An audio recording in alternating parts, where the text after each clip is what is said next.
2025 November മാസം 23-ാം തീയതി ഞായറാഴ്ച പരിശുദ്ധ കത്തോലിക്കാ സഭ മിശിഹായുടെ രാജത്വ തിരുനാൾ ആഘോഷിക്കുകയാണ്. ഈ തിരുനാൾ ആഘോഷത്തിനൊരുക്കമായി ഇടുക്കി രൂപതയുടെ മാധ്യമ വിഭാഗം നമ്മുടെ രൂപതയിലെ ക്രിസ്തുരാജൻ്റെ നാമധേയത്വത്തിലുള്ള ഇടവകകളിലൂടെ നടത്തുന്ന യാത്ര.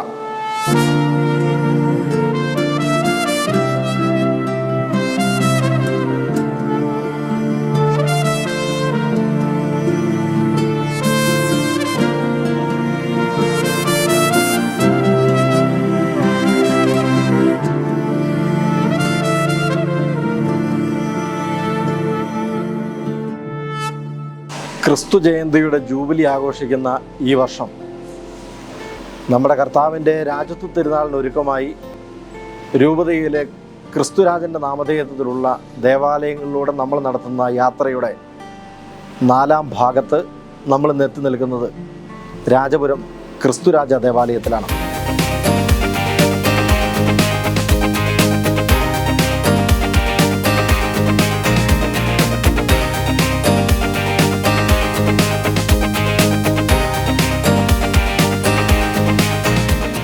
ഇടുക്കി രൂപതയുടെ കീഴിൽ 1973 രാജപുരത്ത് സ്ഥാപിതമായ ക്രിസ്തുരാജ ദേവാലയം ഈ നാടിൻ്റെ വികസനത്തിനും പുരോഗതിക്കും നന്ദി കുറിച്ചുകൊണ്ട് ക്രിസ്തുരാജൻ്റെ പേരിൽ വിരാജിച്ചു കൊണ്ടിരിക്കുകയാണ്.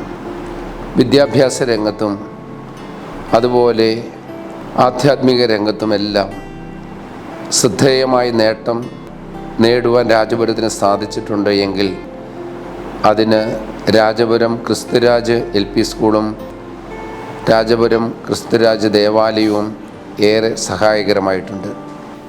ഈ പ്രദേശത്തെ ആയിരക്കണക്കിന് ആളുകൾക്ക് അഭയകേന്ദ്രവും അതുപോലെ തന്നെ അവരുടെ വിശ്വാസത്തിൻ്റെ പ്രതീകവുമായി അധ്വാനത്തിൻ്റെയും പ്രാർത്ഥനയുടെയും ഫലമായി മനോഹരമായ ഒരു ഇടവക ദേവാലയം ഏതാണ്ട് 201ഓളം ക്രൈസ്തവ കുടുംബങ്ങൾ മാത്രമുള്ള ഈ പ്രദേശത്ത് പണിയുവാൻ സാധിച്ചുവെങ്കിൽ അത് ഈ പ്രദേശത്തെ ആളുകളുടെ സഹകരണത്തിൻ്റെയും സ്നേഹത്തിൻ്റെയും അധ്വാനത്തിൻ്റെയും കഠിനാധ്വാനത്തിൻ്റെയും പരിണിത ഫലമായിരുന്നു. ക്രിസ്തുരാജൻ്റെ പേരിൽ സ്ഥാപിതമായിരിക്കുന്ന ഈ ദേവാലയം ഈ നാട്ടിലെ നാനാജാതി മതസ്ഥരായ ആളുകളുടെ ആശാകേന്ദ്രവും അഭയസ്ഥാനവുമാണ്. രോഗങ്ങളും വേദനകളും ദുഃഖങ്ങളും ദുരിതങ്ങളും കണ്ണുനീരും കഷ്ടപ്പാടും ഉണ്ടായിരുന്ന ഇന്നലകളെ അതിജീവിച്ച് മുന്നോട്ടു പോകുവാൻ ഈ നാട്ടിലെ ഓരോ വ്യക്തിക്കും പ്രചോദനമായതും പ്രേരണയായതും ഈ ക്രിസ്തുരാജൻ്റെ നാമത്തിലുള്ള ദേവാലയമാണ്. എല്ലാ വിധത്തിലുമുള്ള പുരോഗതിയും വളർച്ചയും ഒക്കെ ഈ നാടിനുണ്ടായിട്ടുണ്ട് എങ്കിൽ അതിന് അടിസ്ഥാനപരമായ കാരണം ക്രിസ്തുരാജൻ്റെ നാമത്തിൽ പണിതുയർത്തിയിരിക്കുന്ന ഈ മനോഹരമായ ആലയവും അതുപോലെ തന്നെ ഈ ആലയത്തോട് ചേർന്നുള്ള ക്രിസ്തുരാജ് LP സ്കൂളുമാണ്. കാലാകാലങ്ങളിൽ ഇവിടെ വിശ്വാസ പരിശീലനത്തിനും അജപാലനത്തിനും നേതൃത്വം നൽകിയ ബഹുമാനപ്പെട്ട വൈദികരുടെ ത്യാഗപൂർണമായ അധ്വാനത്തിൻ്റെയും സ്നേഹത്തിൻ്റെയും ഒക്കെ അടയാളമായി ഈ നാട്ടിലെ എല്ലാ ആളുകളും അവരുടെ സഹകരണത്തിൻ്റെയും അവരുടെ സ്നേഹത്തിൻ്റെയും അവരുടെ അർപ്പണത്തിൻ്റെയും നേർക്കാഴ്ചയാണ് ഈ നാടിൻ്റെ പുരോഗതിയും വികസനവും എന്നത് നമുക്ക് വ്യക്തമായി മനസ്സിലാകുന്നതാണ്. പാല, തൊടുപുഴ, കോതമംഗലം പ്രദേശത്ത് നിന്ന് കുടിയേറിയ ജനതയാണ് ഈ രാജപുരത്ത് താമസിക്കുന്നത്.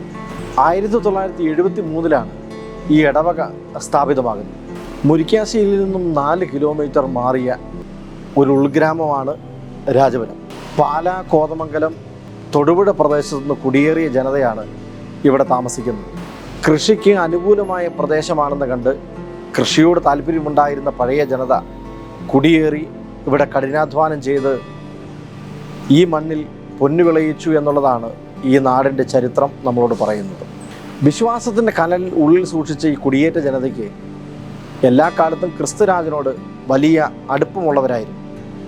രാജപുരം പ്രദേശത്തുണ്ടായിരുന്ന ആളുകൾക്ക് വിശുദ്ധ കുർബാനയിലും മറ്റ് ആത്മീയ കൃത്യങ്ങളിലും പങ്കെടുക്കുന്നതിന് മങ്കുവയിലും മുരിക്കാശ്ശേരിയിലുമുള്ള ദേവാലയങ്ങളെ ആശ്രയിക്കേണ്ടിയിരുന്നു.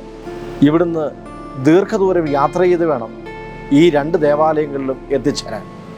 അതുകൊണ്ട് പഴമക്കാരായ ആളുകൾ മങ്കുവ പള്ളിയിലെ വൈദികരെ സമീപിച്ച് അവരുടെ നാട്ടിൽ വിശുദ്ധ ബലിയർപ്പിക്കുന്നതിന് ഇടം ക്രമീകരിക്കണമെന്ന് ആവശ്യമുന്നയിച്ചു. അവരുടെ ആവശ്യം പൂവണിഞ്ഞ ദിവസമായിരുന്നു 1973 ഡിസംബർ 25 ക്രിസ്തുമസ് രാത്രി. ബഹുമാനപ്പെട്ട ജോർജ് മുളഞ്ഞനാണിയച്ചൻ ആദ്യമായി രാജപുരത്തിൻ്റെ മണ്ണിൽ വിശുദ്ധ കുർബാനയർപ്പിച്ച് ഒരു ഇടവക സമൂഹത്തിന് രൂപം നൽകി. ഈ ഇടവക സ്ഥാപിതമായിട്ട് 52 വർഷങ്ങൾ പൂർത്തിയായിരിക്കുന്നു. കഴിഞ്ഞ 5 പതിറ്റാണ്ടിൻ്റെ ചരിത്രമെടുത്ത് പരിശോധിക്കുമ്പോൾ ഒരു കാര്യം വ്യക്തമാണ്. ജീവിതത്തെ മുന്നോട്ട് നയിക്കുന്ന ക്രിസ്തുരാജനിൽ മാത്രം ആശ്രയിച്ച് ഒരു ജനത നടത്തിയ ആത്മീയ യാത്രയുടെ പരിണിതഫലമാണ് ഇന്ന് ഈ നാട് അനുഭവിക്കുന്നത്. ഈ ഇടവകയെ വളർത്തുന്നതിൽ ആദ്യ കാലഘട്ടങ്ങളിൽ ഇവിടെ ശുശ്രൂഷ ചെയ്ത് ബഹുമാനപ്പെട്ട വൈദികരുടെ ത്യാഗപൂർവമായ സേവനങ്ങളെ നന്ദിയോടെ തന്നെ അനുസ്മരിക്കണം. വിശ്വാസത്തിൻ്റെ ആഴമേറിയ ബോധ്യങ്ങൾ ജീവിക്കുന്ന ഒരു ജനതയെ ചേർത്ത് പിടിച്ച് വളർത്തുകയും ഇവിടെ എല്ലാ തരത്തിലും അനുകൂലമായിട്ടുള്ള ഭൗതിക സാഹചര്യങ്ങളെ രൂപപ്പെടുത്താൻ വേണ്ടി അവർ നടത്തിയ പരിശ്രമങ്ങൾ ശ്രദ്ധേയമാണ്. റോഡ് മാർഗങ്ങളും വാഹന സൗകര്യങ്ങളും ഇല്ലാതിരുന്നൊരു കാലഘട്ടത്തിൽ മനോഹരമായ പള്ളിമുറിയും അതീവ സുന്ദരമായ ഈ ദേവാലയവും അതിനോടനുബന്ധിച്ച് ഒരു കലാലയവും സ്ഥാപിച്ചു എന്നുള്ളത് അത്ഭുതകരമായ യാഥാർത്ഥ്യങ്ങളാണ്. അതിൻ്റെ കാരണം ബഹുമാനപ്പെട്ട വൈദികർ നടത്തിയ ആത്മീയ നേതൃത്വത്തോട് ചേർന്ന് ഈ നാട്ടിലെ ജനം അവരുടെ എല്ലാ തരത്തിലുമുള്ള സഹകരണം ഉറപ്പുവരുത്തി കഠിനാധ്വാനം ചെയ്ത് ഈ ഇടവകയെ രൂപീകരിച്ച് വളർത്തുന്നതിൽ ശ്രദ്ധേയമായ സംഭാവനകൾ നൽകി എന്നത് തന്നെയാണ്. 1982 മുതലാണ് വൈദികർ ഇവിടെ സ്ഥിരമായി താമസിച്ച് ശുശ്രൂഷകൾ ചെയ്തു തുടങ്ങിയത്. ബഹുമാനപ്പെട്ട ജോർജ് വടക്കേലച്ചനാണ് ആദ്യമായി ഇവിടെ താമസിച്ച് ശുശ്രൂഷ ചെയ്ത വൈദികൻ. ബഹുമാനപ്പെട്ട ജോർജ് അച്ഛൻ്റെ കാലഘട്ടത്തിലാണ് ഈ നാട്ടിലെ പുതുതലമുറയ്ക്ക് വിശ്വാസത്തോടൊപ്പം വിജ്ഞാനവും ലഭ്യമാകണം എന്നുള്ള ലക്ഷ്യത്തോടെ ഇവിടെ ഒരു LP സ്കൂൾ സ്ഥാപിതമായത്. 1982 തന്നെ SD സന്യാസിനി സമൂഹം ഇവിടെ സ്ഥലം വാങ്ങി ഒരു മഠം ആരംഭിക്കുന്നതിന് വേണ്ടിയിട്ടുള്ള നടപടിക്രമങ്ങൾ പൂർത്തിയാക്കുകയും ചെയ്തു. ഈ നാളുകളിൽ അത്രയും SD സന്യാസിനി സമൂഹത്തിലെ ബഹുമാനപ്പെട്ട സിസ്റ്റേഴ്സ് ഈ നാടിന് നൽകിയ നിസ്തുലമായ സേവനങ്ങൾ വലുതാണ്. വിദ്യാഭ്യാസ മേഖലയിലും ആതുര ശുശ്രൂഷ മേഖലയിലും അജപാലന മേഖലയിലും അവർ നടത്തുന്ന സേവനങ്ങൾ ഈ നാടിനെ എല്ലാ തരത്തിലും ആത്മീയമായും ഭൗതികമായും വളർത്തുന്നതിന് ഉപകരിച്ചിട്ടുണ്ട്. 2001 ബഹുമാനപ്പെട്ട ജെയിംസ് പനച്ചിക്കലച്ചൻ ഈ ഇടവകയുടെ വികാരിയായി ചുമതല ഏറ്റെടുത്തത്. തുറന്നങ്ങോട്ട് ഒരു പുതുചരിത്രത്തിന് രൂപം നൽകുകയായിരുന്നു. ബഹുമാനപ്പെട്ട ജെയിംസ് അച്ഛൻ ഈ ഇടവകങ്ങളെ എല്ലാം ചേർത്ത് പിടിച്ച് ഇവിടെ ഒരു പുതിയ ദേവാലയം സ്ഥാപിതമാക്കുന്നതിന് വേണ്ടിയിട്ടുള്ള ക്രമീകരണങ്ങൾ ആരംഭിച്ചു. ഇവിടെയുള്ള നാനാജാതി മതസ്ഥരായിട്ടുള്ള സഹോദരങ്ങൾ ഈ നിർമ്മാണ പ്രവർത്തനത്തോട് എല്ലാ തരത്തിലും ചേർന്ന് സഹകരിച്ചു. അവരുടെ കഠിനാധ്വാനം, അവരുടെ ജീവിത വരുമാനം, അവരുടെ നിസ്തുലമായ പ്രാർത്ഥന എല്ലാം ചേർത്തണച്ചപ്പോൾ 2008 അതിമനോഹരമായ ഈ ദേവാലയത്തിൻ്റെ കൂദാശകർമ്മം നിർവഹിക്കപ്പെട്ടു. ഈ ഇടവക ജനം ആത്മീയ കാര്യങ്ങളോടൊപ്പം ഇടവകയുടെ ഭക്തസംഘടനകളുടെ പ്രവർത്തനത്തിലും എല്ലാ കാലത്തും ആത്മാർത്ഥമായി സഹകരിച്ചു പോരുന്നവരാണ്. ഇതിന് തെളിവാണ് ചെറുപുഷ്പ മിഷൻ ലീഗിൻ്റെ പ്രവർത്തനങ്ങൾക്ക് ഈ ശാഖയ്ക്ക് സംസ്ഥാന തലത്തിൽ പലതവണ 1ാം സ്ഥാനം കരസ്ഥമാക്കാൻ കഴിഞ്ഞിട്ടുള്ളത്. ഇടവക രൂപീകൃതമായി 5 പതിറ്റാണ്ടുകൾ കഴിഞ്ഞ് ക്രിസ്തു ജയന്തിയുടെ മഹാജൂബിലി ആഘോഷിക്കുന്ന ഈ വർഷം ക്രിസ്തുരാജൻ്റെ തിരുനാളിന് വേണ്ടി ഒരുങ്ങുമ്പോൾ ക്രിസ്തുരാജൻ്റെ നാമധേയത്വത്തിലുള്ള ഈ രാജപുരം ഇടവക ജനത്തിന് അഭിമാനത്തോടും വിശ്വാസത്തിൻ്റെ വലിയ ബോധ്യത്തോടും കൂടെ പറയാനായിട്ടുള്ള ഒരു കാര്യം, ഞങ്ങളുടെ ജീവിതത്തിൻ്റെ സങ്കടങ്ങളിലും ദുരിതങ്ങളിലും ഞങ്ങൾക്ക് അഭയവും ആശ്വാസവും ക്രിസ്തുരാജൻ്റെ ഈ സന്നിധിയാണ് എന്നുള്ളതാണ്. അത് വെറുതെ പറയുന്നതല്ല. കഴിഞ്ഞ കാലഘട്ടങ്ങളിലെ ജീവിതം കൊണ്ട് ഈ ജനത അനുഭവിച്ചതാണ്.